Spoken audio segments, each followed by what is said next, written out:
Hi everyone, hi Spud, hi Lincoln. Thank you for coming to this 12th episode of a very special co-working. So 12th episode, since it's a monthly podcast, it means it's been a year. But I know, thank you. But it's been more than a year actually, because the beginning are always a bit rock and roll, a bit roller coaster. So I remember I started in March. I had no idea what I was doing. I was basically coming on LinkedIn being, oh, I'm gonna go on live. I need a tool? What? And figuring things out as I was doing. And then I did it once, I did it twice, and I was like, okay, I'm gonna make this a thing. And I had to find guests, and it was more of a struggle than I thought. So yeah, it's been 12 episodes now. Thank you so much, Spud, for being here with me on this fated day. Yeah, And thanks for having me. so Spud was introduced to me by a previous guest, Taylor, who went first, her first co-working experience. So the first time she saw co-working in Bones and Flesh, if we can say, was at one of Spud's. So Spud has many spaces. We're going to talk about them more, or have had, I would say. And now he's also managing a community, no, on-site or online, I still not sure, but a community about community. I love this. Spud, can you talk a bit more about the kind of community you've been managing? Yeah, well, thanks for having me. This is the stuff that I love to dream about, talk about on a regular basis. So it feels good to be in good company with others that love this topic. We're between Um, friends. yes, exactly. So yeah, well, Taylor connected us, which I appreciate. But my journey into the community space largely started, especially during my undergrad, grad studies. When I was in school, I was living around community and realizing the Mhm. real value and richness that comes out of those type of spaces. And so after diving into the real world, and then I kind of came back to State College, Pennsylvania, which is where I'm based now, and that's where a lot of my co-working and community space work has happened. I realized that there was this total lack of community spaces. Right, we were a Mm. very siloed town. So State College, Pennsylvania, is a university town, so we're kind of right Mhm. in the middle of rural farmland. Right, so we're in the middle of central Pennsylvania. There's nothing really around us other than farm fields and some rolling hills. But then No, you've got this really that's very foreign amazing for town. me because coming from Belgium, a very high density country, Mm, uh, in 30 minutes I change country. And if you're living very very far, like in the south of Belgian yeah. Ardennes, so Ardennes is a big forest that's come across Belgium, Germany, and France. If you live in the middle of there, you need to drive, take your car, not a bus, the car, drive at least 20 minutes to go to the supermarket, and that's the farthest you live from a town. Mm, And that's far for me. So driving 30 right. minutes is something. So an hour, 2 hours, 3 hours is like it's two different countries. Then maybe not, Right. but almost. Yeah, where I live, I'm 3 hours from all the big cities on Mhm, the East Coast in the U.S. So New mhm, York, Pittsburgh, Philly, DC, those are all within a 3 hour drive. But in between me and that is lots of just really rural country, which I really love. That's where I kind of find my like recharge spaces, like going out into the woods and with my dog on hikes. But one of the challenges, I think, as a community builder was I came to this town and we were fairly siloed, right? So people sort of just stayed yeah, in their lane. They didn't mhm, really interact or collaborate with many folks. This was back in like 2010. And so a couple friends of mine and I, we were working on some startup companies and we realized we wanted to be around other people that were thinking creatively and outside the box. And so we started our own co-working space unintentionally, mostly because we just wanted our own space to creatively work from. mhm. And that just kind of snowballed and people started joining us. And this tiny, tiny little space it was probably no bigger than my living room here that I'm in now. Very quickly kind of grew and grew.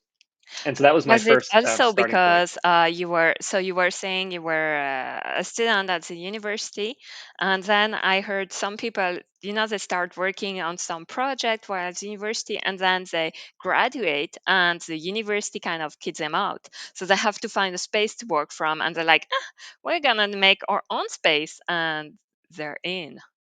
Yes, that was very much the experience for me. So I moved back to my town where I did my Hmm. undergrad Hmm. at, and all of the resources that I knew to be available to me as a student Yes. were no longer available to me. Mm, And as a student, and I think this happens in a lot of university yes. communities, there's this real town gown divide where the community members don't interact with the students as much, and vice versa.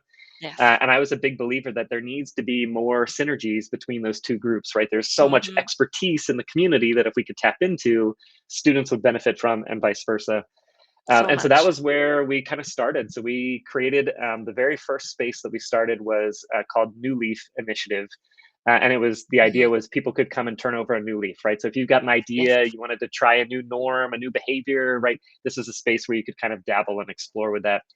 And we didn't start off as a co-working space originally. It started more as like an innovation hub, but then co-working just became one of the kind of core central tenets of what we did. And so I ran that for a couple years, and then during that time, also realized that people connect in lots of different types of community spaces. So where Hmm. we work is one way, Hmm. but where we live is another really critical space. And so a business partner of mine, a good friend from childhood, we went and bought a giant home, and it houses 21 people that live together year round now that are interested in kind of creative co-living. And so I've been running that space. That's called the co.space for about 10 years now. And so that's been another kind of like node in our kind of co-working ecosystem in Yes. State College. And then a few years after that, realized, okay, people work together, they live together, but they also need to play together. So what does that creative co-working space look like for play? And so then I started a arts and innovation center, which became kind of the third neutral space that people could go to in between their work and live spaces. And so we do all kinds Yes. of kind of creative events. And so that one's called Three Dots. So over So the how years, I've how started how many long? different ones. Yeah, yeah, that's three different spaces. How long did it take to start each one, or to start working on each one? And were you still working on New Leaf, or you were working on Three Dots, or did you do one at a time? They all kind of build on top of each other. And I Mm, think that's the nature of these spaces is that they tend to generate new ideas and new business hmm. models and new partnerships out of them. And so very rarely one chapter closes and the next one starts. Usually Yes, there's some type of kind of blurry overlaps. middle between them. Hmm. Yeah. So yeah, Yeah, the from messy middle. 2010 to probably for about a decade was when I ran those three spaces in different capacities. So Yes. sometimes I was the executive director, other times I was sitting on the board, sometimes I was a contractor to it, sometimes I was an investor in it. So I've played different roles and responsibilities within those spaces over the last decade or so. Interesting, Yeah. interesting. And so you were saying that took a decade, meaning that now you're doing something different. Yeah, so some of the spaces I've passed off. I've realized, Hmm. and I think a lot of entrepreneurs in this space really need to know what their strength is. My Hmm. strength is I'm really good at getting a idea up from nothing to something, Yes. building the systems that are going to ensure that that thing can be sustained, and then finding the leadership that can help run that in kind of the long term. And so I did that with New Leaf Yes. originally. So I probably ran New Leaf for about 4-ish years or so. Then I joined the board for a little bit, but I passed that organization off to a friend to run. With Mm. co.space, I still run that one myself. So that one, we just hit our 10-year Uh, milestone in March, ooh, which was exciting. Yeah, so that was congrats. a Yeah. fun, yeah, milestone to hit. And then Hmm. with Three Dots, so I started that one up as one of the co-founders, was on the team as the innovation director for a couple of years, guided us through the pandemic. And then once we kind of came out of the pandemic, I passed that off to new leadership to be able to run that one forward. So at the moment, I just run co-space of those three, but then I run a separate consulting company called My Creative Community, where we help other Yes. groups create these type of spaces in their own towns and their Hmm. own organizations. And so that's where I spend most of my energy at this point. Right now. Yeah. I'm wondering, leaving those spaces to somebody else and then living them bit by bit, was it, how was it? It's like a bit your, not your baby, but something very dear to you and you have to let it go. Yeah, yeah. I was just Mm. talking to a couple of young entrepreneurs about this. We sometimes use that language of right. It's like our child that we've started, Yes, which I think has an unhealthy attachment to the things that we are creating maybe. because it's very easy for your identity to get wrapped up in the thing that you're Yes. creating, and so then it's therefore hard to pass on. Mhm. I've been fortunate that all of the spaces that I've started were either with friends going into it, or the person that I ended up starting it with became a very close friend through that process. And so Mm, I'm a big believer that you've got to have lots of trust and empathy and understanding with the folks that you're working with. And so we prioritize lots of like time going on hikes together and kayaking and like those really like spontaneous informal moments to just like make yes, sure our relationship is strong so that we can then create the spaces for those relationships to form for others, because that's what mhm. these spaces are all about. So having a It core is. critical team is really, really critical to that. Yeah, I guess when you work in community building, maybe on site or not, uh, building a community is your core job, and so it is with your employees or coworkers or things like that. So, but it's still different, right? Maybe your coworker or people part of the community, it's two different type of people, right? Yeah, to some degree. I think sometimes you end up Mm, identifying your leadership through the people that you're serving. I mm, found that to be the case in mhm. almost every group that I've run. Each of the business models of the spaces that I start Yes. have slightly different leadership roles and responsibilities in terms of like Yeah. how we find staff. But yeah, they often come from like a member, so somebody who was co-working with Yeah. us, or someone who would regularly come out to our innovation, happy hour type of Yeah. discussions, and then we would just slowly get them more and more involved. And so one of the tools that I use a lot in community building work at large is something called a community commitment curve. And the idea Ooh. is the very first moment that someone interacts with your space or your organization or your community, you Mhm. need to give them a very, very low commitment offer to get involved, right? Like you can't ask them to get involved in a really big way. It has to be really, really, really tiny. Lower expectations. Yeah, but Lower. then as time goes on, you just slowly Yes. increase the level of commitment that someone can get involved in. And Mhm. eventually at the end of that curve, right, you've got a high level of commitment, which is like, hey, join our leadership team, right? Be a part of our board, be a part of our staff in some capacity. And so that's Yes. often like the end of that commitment curve is like involving people as like a formal part of our team. Wow, that's so interesting. So it's all linked in the end. It's all kinds of people are part of the community, more or less commitment, and the most commitment are people basically staff. Right. Yeah. And sometimes the tricky thing, so like I run Mhm. this space called the co.space, which you've got people that Yes. live there. And sometimes when you have people that are really involved in your community, they get really passionate and opinionated about how they want to change things and affect different Yes. dynamics and systems, I can feel right? And that. so there is this like balancing act of being able to ensure that like you want to have people that really Mhm. care, but at the same time, sometimes people are like too heavily invested and you actually need Mm. an outside perspective to kind of like, okay, let's look at things from a slightly different perspective because you're Mm. really biased Take a when you're step in the community. back because you're two in it. Yeah. Yeah. So we do that. We have two house managers that are with this 21-person home. And so we always have one person that comes from within the community and one person that comes from outside. And we think that that balancing of perspectives is really critical to how the leadership team is able to Wow. navigate different Mhm. challenges that arise. So, That's so interesting because you might think, yeah, we're between us, we're in our community, we can manage, but yeah. yeah, at some point it's just difficult. It's like I'm a marketer and doing my own marketing is difficult. We say, mechanics have the worst cars, the shoemaker Mm. doesn't have shoe or all those kind of things, and it's true. Well, so I mean, let's go down that route a little bit more. So, like as a community builder, I Yes. was just on a podcast, and one of the questions was, when have you felt most alone?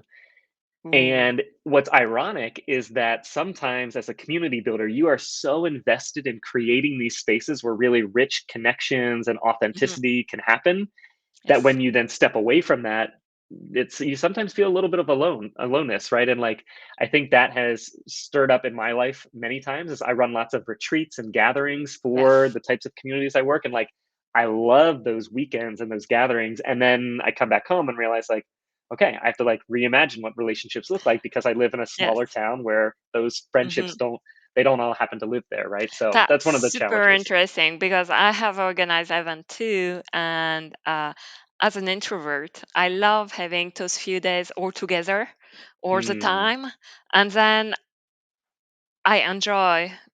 cutting off and going back to normal and being like, Yeah. I'm finally alone because I can finally rest. Like it was a dynamic type of rest, you would say.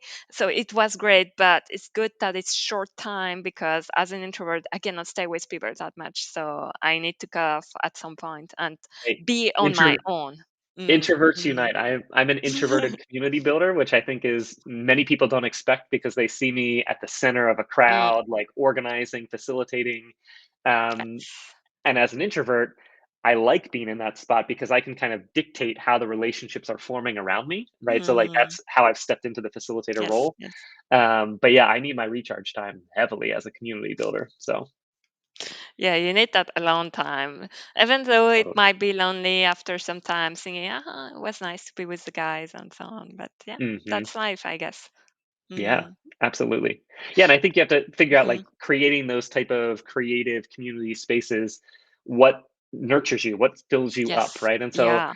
you mentioned you just did, a year of these episodes. So my wife and I, a couple of years ago, we realized we're like, well, we've got this house where it's mostly just her and I at the time. Mm, And we committed to doing monthly potluck brainstorms, which really like aligned with both of our mhm. energies and personalities. So we would invite anyone from the town into our house once a month, right? So we committed to do this for 12 Whoa. episodes, basically. Yes. And so once a month, anyone could come in, they'd bring a dish. Uh-huh. And my wife loves cooking and food and hosting people with food. And so that was sort of like her part of the experience. And then I would come in and I really love like brainstorming with sticky notes and helping get people in a really creative, generative space. And so we would Yes. do that facilitated activity after the meal, and that's actually where Three Dots, the arts and innovation space that I ran, Hmm. that emerged out of this literal living room right here. Is like we were all sitting Oh, down that's the brainstorming around birthplace. that table. Exactly. That So table. Ooh. yeah, so right, I think those really like organic spaces, that's Uh-huh. oftentimes where these Hmm. type of co-working spaces emerge from. And Hmm. so you need to, as a community builder, it's like I knew as an introvert, I want to invite people into my space, into my home, because I can control the dynamic a little bit. That's what Mm, was good for me. I committed to do it for 12 months, hmm. once a month. And I think that's a really important way to like get these spaces off the ground sometimes. Yeah, yeah, true, true. And yeah, I was hesitating about asking, but one last thing. So we just watched Yeah. with my mom. I don't know if you know about the disc, but you could, Hmm. in short, divide people into four different colors: the blue, the red, the yellow, and the green. And you already see that the blue are more cautious Mm. and more reserved. The green are reserved too, but more people oriented, whilst the red are more extroverted, but toward result, really commanding. And the yellow are Mm. more about the fun, having fun with others, and maybe sometimes not caring so much about the results and just enjoying the moment, the monkey mind. Mm. Yeah. Well, I And mean, mhm, I think you're constantly as a community builder trying to break folks into different camps and groups because you're yes, trying to get everybody to an engaged level, right? I always think yes, my goal as a community builder is to invite the participation of the crowd, right? The more mm, that they can participate, the mhm, more I'm going to be able to tap into their collective wisdom, their shared experience, and that's where really rich conversations and kind of moments yes, happen. And uh-huh. people participate in different ways, right? So Oh as a yeah, community builder, I'm like trying to think of like, okay, what does this group over here need from me to be able to mm, participate fully? And so I think being able yes, to understand people and personality dynamics, yeah. dynamics is Mm. really, really critical. It is, and it is for the participant, it is for the organizer, because as I was saying, as a host, even if you're a bit introvert, you can set up system and set it up in a way that works for you. So works for you, works for them. So it goes both ways. Yeah. Yeah, absolutely. Yeah, Hmm. I'm a big believer though that regardless of what your personality type is, Mm, sometimes like I often ask this question to folks is like if you think about when did you have a conversation that radically changed your life, right? Think of a conversation that was really powerful, mm, it opened your perspective to a new way of doing things. Like think about where that conversation took place, the where of it, not the what. hmm. And if you think about the where, it's often in these really spontaneous spaces. Like I was at a campfire with one or two other friends. I was Yeah. in the backseat of a taxi. I was going on a hike with someone. Like powerful moments and conversations for folks often happen in really intimate spaces. And so, regardless of what your personality type is, I always try to start from that point. Is like if I can get people to connect one on one or in small groups of three, where they can really authentically dive deep in organic spaces, not in like classroom spaces or conference center spaces, but like the organic spaces, that's where powerful moments happen. And then the Hmm. extroverts can kind of build on that as they'd like, and the introverts can go a little bit deeper if they want. But that's my starting point. Is like I know that Yes. everybody unanimously shares that experience, that it's like I've had powerful moments Yes. in intimate spaces that are really A organic. So momentum, you know? Mm, yeah. So mm, mm. yeah, you just have to ask yourself, how do I recreate that scenario for as many people as possible, and then Yes. build spaces around that. So So true. And I guess it's all those experience with those different spaces that made you want to do what you're doing right now, basically helping other managers doing about the same thing as on what you do, I guess.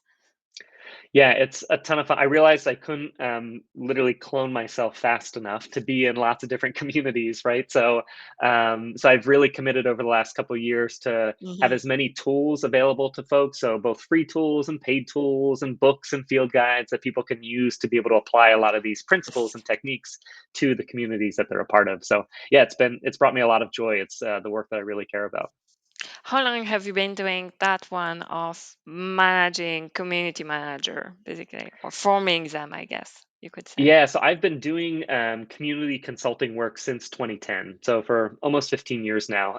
So it's always been a part of my journey as Yes. I've been starting co-working spaces, right? So the co-working Like you were space, saying, it's not yeah, a clear end and start, it is a messy middle. Hmm. exactly. And like that's what actually like put food on the table for me as I was creating many of these Yes. spaces, because in the early days, right, none of my projects have had like big seed investment or grant funding in the early days. As time has gone on, right, we bring those things into the table. But in the early days, you're trying to figure out, how do I fund this with the few people that I know that I think are interested? And so having consulting as a side, basically career path, has been really helpful for Mhm. me to be able to like sustain the work that I do. And then over time, that consulting practice has just grown and grown and grown, and now has become largely my full time job. And you focus on it. What made you want to stop creating? Because you could have kept on creating more spaces and still do your consulting job, like half or whatever the percentage was. But Yeah. So one mhm. of and nonprofit leaders often talk about this, is like, we want to create an organization that eventually the town no longer needs us, right? We've solved the problem, and the nonprofit Yes. no longer needs to exist, right? That's often a refrain, which I think sometimes has merit and sometimes is a little bit silly. However, in the business of cultivating ecosystems, right? So innovation Yes. ecosystems, that was the end game. So when I was like starting this, is like, I want my town, State College, Pennsylvania, to be a space where there's this really dynamic ecosystem of multi-generational expertise and creativity coming together in different collaborative ways, right? I want that ecosystem to exist. And once it does, I don't need to be the key driver of it, right? And so that was really critical for me. And so over the years, we've seen that ecosystem kind of blossom around State Mhm. College. So the university has got involved. There's now this like amazing space called the Innovation Hub. We have multiple maker spaces that friends of mine are now running. So like you've got this really rich tapestry and ecosystem that people can tap into. And so we actually made the decision, so New Leaf ran for over 10 years. And then during the pandemic, as we started seeing like, we actually have the town that we want, the role Yes. that we're playing is no longer needed. And so we're able to actually shut the doors to New Leaf to allow these other spaces to thrive, rather than having a competition of resources. So New Leaf Yes. made the decision to kind of shut down to allow these other spaces to grow, which I think was absolutely the right strategic play. But it was also hard for a lot of people, right? Because it's like, this is Yeah. a space that we care so much about, and it's hard to see it die. And it's like, don't see it as dying, right?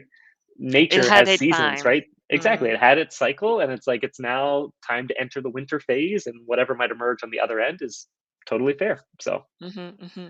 yeah, And you might think about the other spaces that grow after, like the not the children, but the seed or the new plants coming from that one plant. So it's one exactly. plant became a garden, and it's not about which plant is there. It's about having that whole garden and keep it there. Yeah. Hmm. and things they spiral out very, very quickly. And so you see that, but I think that actually sometimes the impediment for like growth and change in a community is the group that has been doing the cool thing no longer like passes the baton to the next person running around the track, right? Like you've got to like let go of the baton as like, all right, I've run my part of the relay race, let somebody else now take it to the next step, and they're going to do all kinds of creative things that you can't imagine. So yeah, Yeah. that's the role that I play with a lot of these spaces now, is like Hmm. helping to provide some insight and perspective of like, when is it time to turn this one off, start a new one up, invest in another young emerging leader to create their space type of thing. I'm just wondering now with your My Creative community, do you have a community of community manager or do you work with each one separately on the side? Yeah, each one is kind of separate. I have a Mm, team of facilitators and coaches that I work with that I yes. sometimes kind of intersperse into different clients that I get to work with. Hmm. But the clients really range. So it's everything from big government organizations to small little environmental centers, Hmm. to like regional networks of build, community builders and ecosystem builders. So it's really, really different depending on who I'm working with at any given time.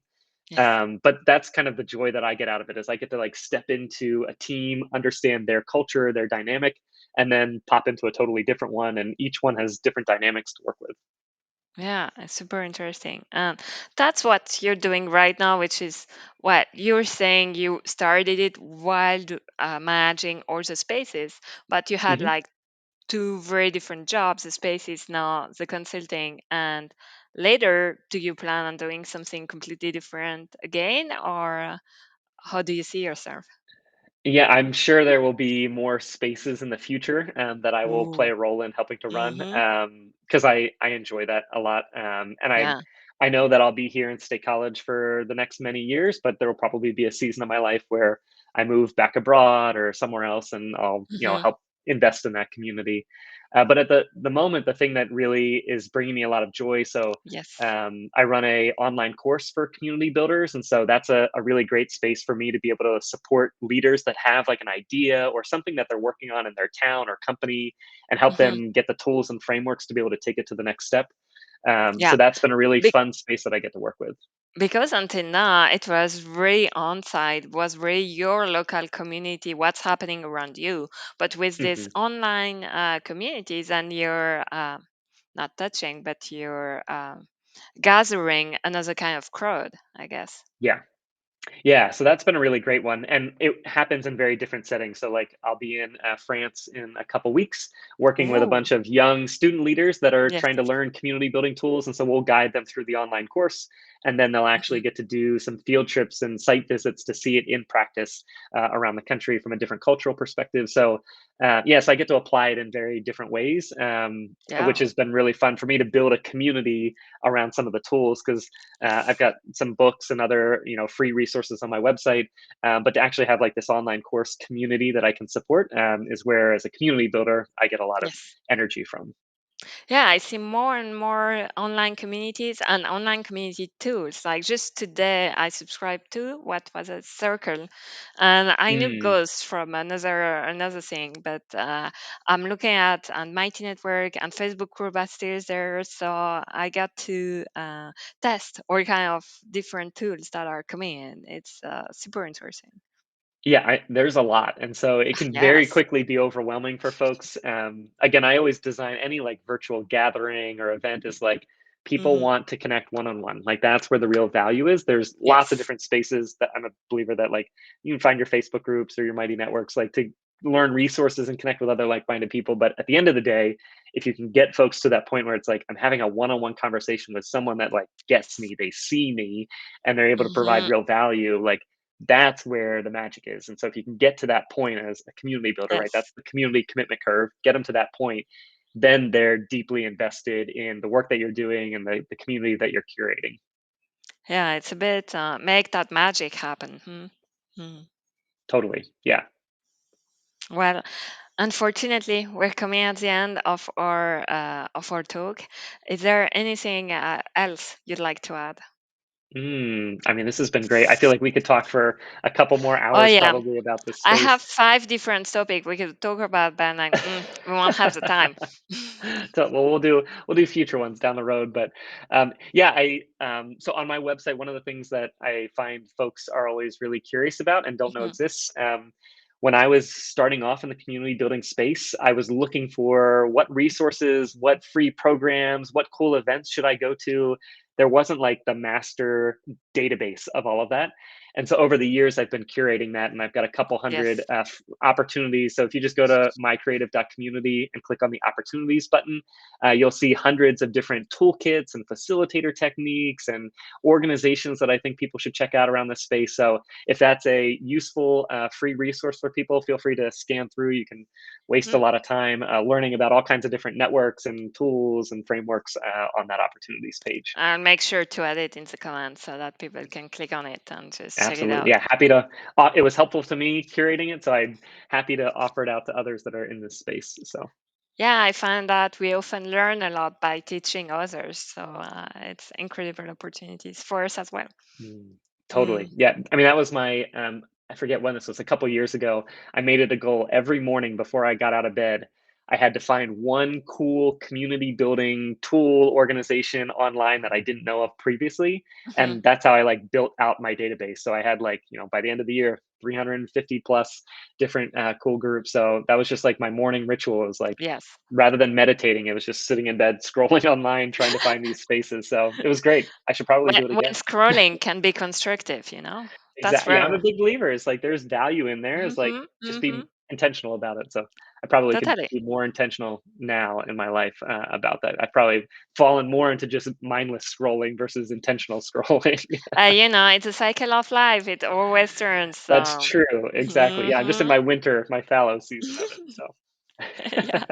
So if people want to know more about your current online course or consulting, where can they get more information and where can they contact you? yeah, so I'm on pretty much all of the platforms online. So if you just Google Spud Marshall, I'm one of the only Spuds out there, so it's pretty easy to find. It's But you pretty can rare. Hmm. There are not many. Yeah, my fun fact for your audience: my sonogram looked like a baby potato before I was born, so that's how I got the nickname, and I've had it ever since. So just Google Spud, you'll find me, or you can go to my website, mycreative.community, and all of my Hmm. contact info and social media links are all on there that you can kind of find me at.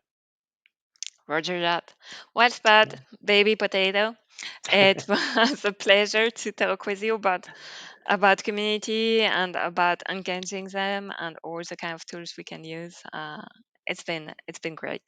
Yeah, thanks so much for having me, and yeah, best of luck to all of your listeners on whatever projects and initiatives they're working on. Thank you so much. Bye. Awesome. Take care.